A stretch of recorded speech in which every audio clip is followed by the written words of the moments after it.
Plusieurs internautes m'ont posé la question, Bertrand, tu pilotes avec un iPad sur les commandes? Eh bien, ça s'appelle ForeFlight et je vais vous montrer comment ça fonctionne. Ça nous évite d'avoir une foule de papiers et c'est extrêmement rapide à consulter. Je vous montre comment ça fonctionne. Qu'est-ce qui est intéressant, c'est la préparation avant vol. Donc, si on va par exemple dans le masse et centrage, c'est important pour l'équilibre de l'avion de bien répartir les poids. Si je mets 48 gallons, c'est-à-dire le plein d'essence, à ce moment-là, vous voyez, on se rapproche un peu plus de la limite. Et on voit qu'au fur et à mesure que je vais brûler du carburant, eh bien, la masse va s'en aller, l'équilibre va s'en aller un peu plus sur l'avant de l'appareil. Il y a une vérification, une liste de vérification à faire. Donc, j'ai toute ma liste ici selon l'appareil que j'ai choisi.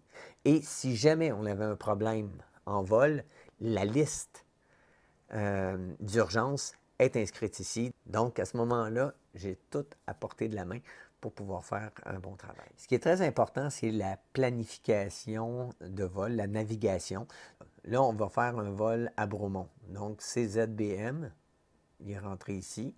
Donc, je vais le mettre dans mes favoris et je vais avoir l'aéroport auquel on va décoller de Saint-Hyacinthe, CSU3. Et à ce moment-là, j'ai toutes les informations. Si je vais avoir la météo la plus près est Saint-Hubert. Donc, à ce moment-là, on peut aller voir qu'on a des vents à 240 de 8 à 15 nœuds avec 9000 de visibilité. Sur la carte, on va se faire un plan. On va faire CSU3 et CZBM pour Bromont. Et automatiquement, sur la carte, ça vient de s'afficher. On voit la petite valise ici, on va chercher nos informations. Donc, on va avoir la météo, les hermètes, les sigmètes, les NOTAM. Donc, je suis capable d'aller voir aussi les vents dans lesquels on va voler. On pourrait être à 2000 pieds. À ce moment-là, ça sera un vol de 13 minutes. Ce qui est fort pertinent aussi, c'est toute l'information météo en temps réel qu'on peut aller chercher. Par exemple, ici, j'ai le radar. Et on pourrait voir les précipitations. Là, il n'y en a pas dans le secteur, mais si on va un peu plus au sud, dans les États-Unis, vous voyez, on est capable de voir qu'on a des nuages d'informations, de précipitations. Ce qui est fort intéressant aussi, c'est qu'on est capable d'avoir certains trafics. Faut quand même mettre en garde qu'on pourrait éventuellement avoir des délais au niveau de l'affichage. Donc, ça nous donne une information comme ici, on envoie un appareil United. Il est actuellement à 36 000 pieds. Il est à 35,9 000 nautiques au nord-ouest de nous.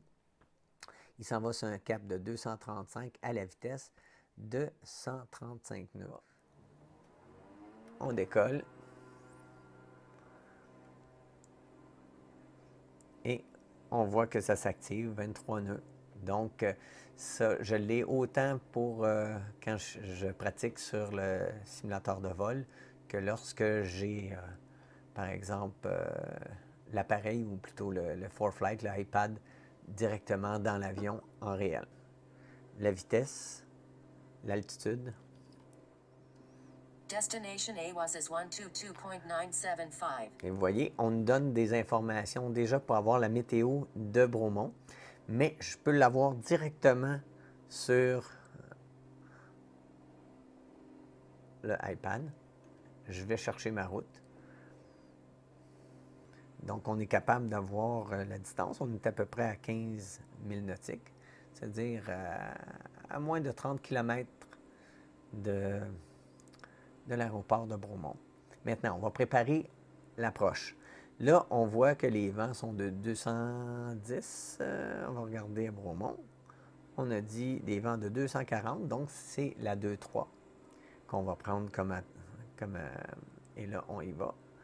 On va faire le circuit à une approche, circuit pour la 2-3. On va le faire en direct. Et à ce moment-là, elle peut s'afficher directement sur ma carte.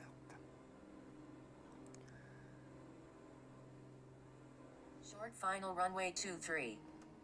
Et voilà, on vient de confirmer qu'on est sur la 2-3.